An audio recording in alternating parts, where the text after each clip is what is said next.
हमारे पूर्व डीआईजी हरीश सिंह यादव जी, आपका भी स्वागत है। हमारे भदौरिया जी संगठन मंत्री रहे, अभी आपका काम देख रहे हैं। जोरदार तालियां भदौरिया जी के लिए, विजय दुबे जी के लिए। और मैं हमारे रावत जी का अभिन्न मित्र हूं। रावत जी अभी अभी पूरे क्षेत्र में महाकौशल के बेल्ट में 4 लोकसभा क्षेत्र देख के आए हैं। पूर्व विधायक और हमारे प्रदेश के महामंत्री रणवीर रावत जी का अभिनंदन करें, उनका भी स्वागत है। इस मंच पर विराजमान नाम लूंगा तो संकट हो जाएगा, वैसे मैं लेट चल रहा हूं। सभी के लिए जोरदार तालियां बजा दें, सभी का अभिनंदन कर दें।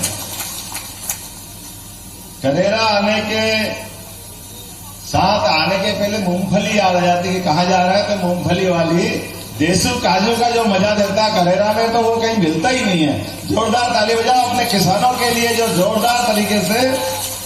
मैं आया सरकार में बैठने के बाद, हमने कहा कि हमारे यहाँ कृषि आधारित जो जो उद्योग लग सकते हैं, प्रत्येक वो काम करें जिनसे हमारे किसानों की आय बढ़े, उनके जीवन में भला हो।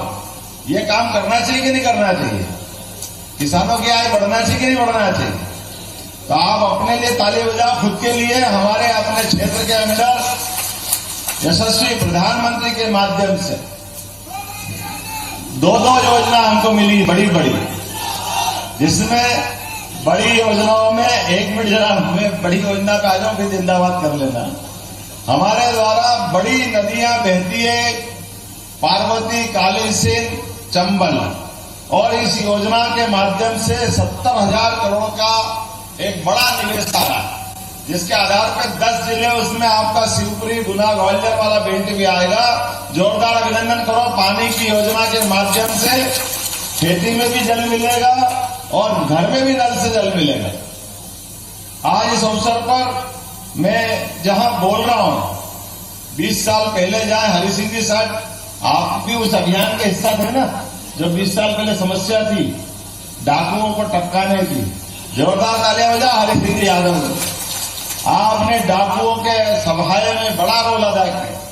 कहा हम अपनी मेहनत से कमा खा करके 2 पैसे बचा के घर में रखते हैं, लेकिन ये डाकुओं के कारण से कांग्रेस के लोग वोट मांगने आएंगे, अभी बात करेंगे, उनको याद दिलाना पड़ेगा, भैया तुम्हारी सरकार लाए तो तुम क्या करते हो, तुम वही ले जाके खड़ा कर देते हो ना, जिसके कारण से पूरा क्षेत्र त्राहिमाम करता है। हमारी गाड़ी जैसे ही गुना के उधर में बस से आता था, पहले वीडियो कोच से, अशोका ट्रेवल्स और क्या क्या विद्यार्थी परिषद में काम करते हुए, बाद में और अलग अलग कारण से, तो जैसे ही गुना से इधर बस आती तो ड्राइवर से बात करना पड़ती। ड्राइवर कहता देखो भाई साहब, मैं जितना बचा सकता बचाऊंगा, मेरा मालिक भी बंदी तो देता है, पर वो कभी डाकू को समझ में आए तो फिर वो बंदी नहीं माने, लूटने जाए तो मैं कुछ नहीं कर सकता। कैसा दौर था। तो हम कहते थे कभी कभी भूले भटके हम आए तो हमारी यह हालत है, आप लोग तो यहीं रहते हो, आपकी पर क्या बीतती है। वो कहता जब झंझट कब आती, जब शादी ब्याह होता है। शादी ब्याह में के समय तो अरे शादी तो आनंद उत्सव का माहौल रहता, लेकिन ऐसे समय में जो कठिनाई आती थी, वाकई आपके लिए बहुत खराब समय था, लेकिन आपके लिए नहीं था, वो कांग्रेस के लिए कलंक का समय था। मुझे इस बात का प्रसन्नता है, कांग्रेस ने यहाँ के लोगों को लावारिस छोड़ा, पूरा क्षेत्र बदनाम कर दिया, जिसका कोई सिर पैर नहीं था। हमारे खिलाफ अन्याय हो, सरकार साथ नहीं दे तो सरकार को क्या बोलेंगे। अभी अपने बीच में से लगातार एक के बाद एक हमारे अपने घर के गांव के अंदर नल से जल मिलना चाहिए। देखो कैसा कमाल का समय है।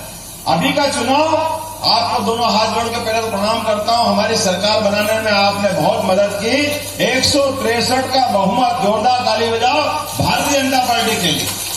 163 सीटें जिताई, उसमें आपकी करेरा भी है, उसमें प्रीतम मोदी जी की भी है, सारी की सारी सीटें। केवल मोदी जी घूम के गए तो राजस्थान से हवा चली, छत्तीसगढ़ तक आंधी बनी। कोई कह नहीं सकता ये जीतेंगे वो जीतेंगे, इतने वोट से जीतेंगे, लेकिन ये मोदी जी का कमाल है, क्योंकि मोदी जी ने अपनी बात का वजन पैदा किया। ये करेरा का भी है, यही महत्व है, बात करो तो ठोस करो।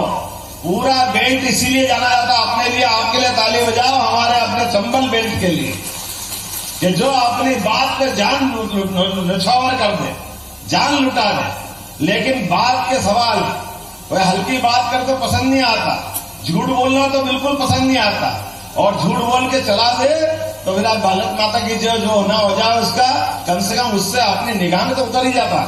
मैं आज के अवसर पर बताना चाहूंगा, जिनका अपना मकान नहीं, कोई कभी पूरे देश में सोच सकता है?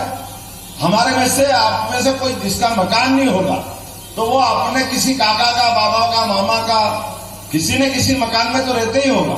लेकिन देश के प्रधानमंत्री का पूरे देश के अंदर एक भी प्लाट नहीं है, एक भी मकान नहीं है, लेकिन वो जी काय के लिए रहे, पूरे भारत के लिए जी रहा है। ये हमारा सौभाग्य है। और मकान के अंदर बहन बेटी घर में रहे, आप बहन बेटी बहुत सारी बैठी है, आप चिंता मत करना। हमारी सरकार ने जितनी योजना चालू करी, एक भी योजना बंद नहीं करेंगे। लाडली लक्ष्मी का भी पैसा आपको लगातार मिलता रहेगा, कोई योजना बंद नहीं होगी। जिसके पास में पैसा आ रहा है बराबर आता रहेगा। और भूले बैठ के कोई बच गया, चुनाव के बाद उसका नाम भी जोड़ लेंगे, उसको भी दिलवाएंगे। हमारी सरकार में इस बात में कोई कंजूसी नहीं है। हमारी सरकार गरीबों की सरकार, सबको लेके चलने वाली सरकार, सबका भला करने वाली सरकार है। अकेले ग्वालियर लोकसभा में 1200 करोड़ से घर घर जाकर के 4,24,000 से अधिक परिवारों को शुद्ध नल का जल पीने का देने का संकल्प किया मोदी जी ने। जोरदार ताली बजाओ 1200 करोड़ के लिए। जल जीवन मिशन के माध्यम से 469 नल जल योजना है और 381 करोड़ की लागत एकल नल योजना है। और तो और एक नया मेडिकल कॉलेज, हमने कहा कि हर लोकसभा क्षेत्र में एक एक मेडिकल कॉलेज खोलते जा रहा है। और आप तो और सौभाग्यशाली हो, ये चीता प्रोजेक्ट आपसे भी लगता है ना, पास में ही है। आने वाले समय में पर्यटन के माध्यम से आपको भी लाभ मिलेगा। अलग से आमदनी खेती के अलावा होना चाहिए कि नहीं होना चाहिए सबके पास? तो खेती की आमदनी के अलावा आपके पास पशुपालन भी होगा। कौन कौन पशुपालन करते, जरा हाथ खड़े करो।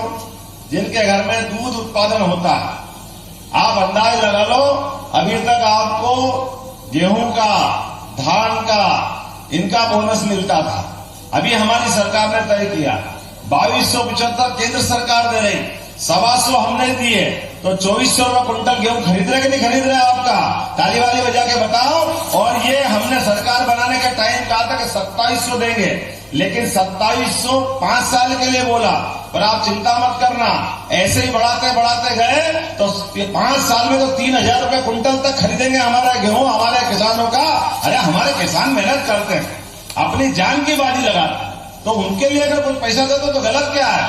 लेकिन एक जानकारी और दे रहा हूं, आपके पशुपालन के आधार पर दूध उत्पादन के लिए भी हमारी सरकार बोनस देने जाएगी। आपको दूध के उत्पादन में भी सीधा बोनस मिलेगा। आपको दूध उत्पादन के लिए केवल दूध वाले पे निर्भर नहीं पड़ेगा कि वो डेयरी वाला लेगा तो लेगा, नहीं लेगा नहीं लेगा। आपके खाते में सीधे सीधे दूध उत्पादन के बाद आपके पास पैसा आएगा। हमारे यहाँ परमात्मा की दया है, आज लगभग 32,000 करोड़ से 32,000 से ज्यादा बैंक के किसान क्रेडिट कार्ड बने हैं। यहीं पे 2,25,000 से अधिक किसान सम्मान निधि। अब इस लोकसभा में अंदाज लगा लो, किसानों का सम्मान देने का काम अगर किसी ने किया है तो यशस्वी प्रधानमंत्री नरेंद्र मोदी ने। जोरदार ताली बजा के बनाओ, जिनके कारण से कभी सोच सकते थे एक साथ दोनों को सम्मान देने का काम किया। सीमा पे जवान जान की बाजी लगा करके, आपके अपने बच्चे भी जाते हैं, अपनी जान की बाजी लगा के दुश्मनों से आंख में आंख लगा करके भारत की सीमाओं की रक्षा करते हैं, देश की एकता अखंडता की रक्षा करते हैं और अपने प्राण को हथेली में रख करके भारत मां के लिए कुर्बान करने के लिए लालायित रहते हैं। लेकिन उससे कम नहीं है हमारा किसान। किसान भी समान रूप से मेहनत करता है। इस सूर्य देवता से आंख मिला करके बराबरी से सूर्य से कहता है, लगा तेरे में जितनी ताकत है, तेरी गर्मी कितनी होगी, हमारे शरीर की गर्मी भी कम नहीं है। ये हमारे किसान अपने सारे बंधु अपनी जान लगा के खेती में ताकत लगाते हैं। तो किसानों का सम्मान नहीं होना चाहिए। वो पूरे देश का पेट भरने का काम करता है, पूरे देश में फसल उत्पादन करता है। आजादी के बाद पहली बार ऐसा हुआ जिनने किसानों के लिए भी 6,000 रुपया महीना सीधा उनके खाते में लाने का काम किया है। जोरदार ताली बजाओ नरेंद्र मोदी जी के लिए।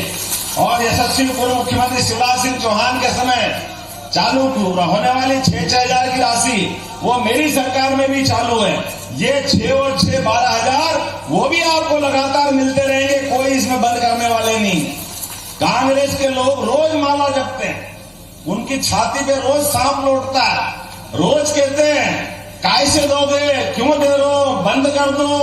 हमने कहा भैया ये बंद नहीं होगा, तुम बंद कर दो तो लोग कांग्रेस पार्टी बंद कर देंगे। तुम्हारे दिन खराब आए हैं, तुम्हारे लिए दुकान चलने वाली नहीं है। पूरे देश से झाड़ू लग रही है। आप अंदाज लगा लो, पूरे देश में 1913 के पहले जिनकी सरकार चलती थी मनमोहन सिंह के नेतृत्व में, जिनकी सरकार में हमने तो समझा था बहुत पढ़े लिखे, बहुत समझदार है, बहुत अच्छे विद्वान व्यक्ति है, लेकिन विद्वान प्रधानमंत्री क्या बोलते थे, जो उस दिन बोलते थे वो आज घोषणा पत्र में कह रहे हैं। दोनों में कोई अंतर नहीं, दोनों की भाषा एक है। क्या बोल रहे हैं, इस देश के ऊपर सबसे पहला अधिकार मुसलमान बंधुओं का है, मुसलमानों का है। ये कौन कह रहे, मैं नहीं कह रहा हूं, ये मनमोहन सिंह कह रहे। अरे भैया हमारे बाप दादा की पूंजी है, यह भगवान राम और कृष्ण का देश है। ये कौन सी भाषा है, ये कहां अरब में बोलना हो तो, ये हिंदुस्तान में नहीं चलने वाला, ये कौन सी बात कर रहा हूं।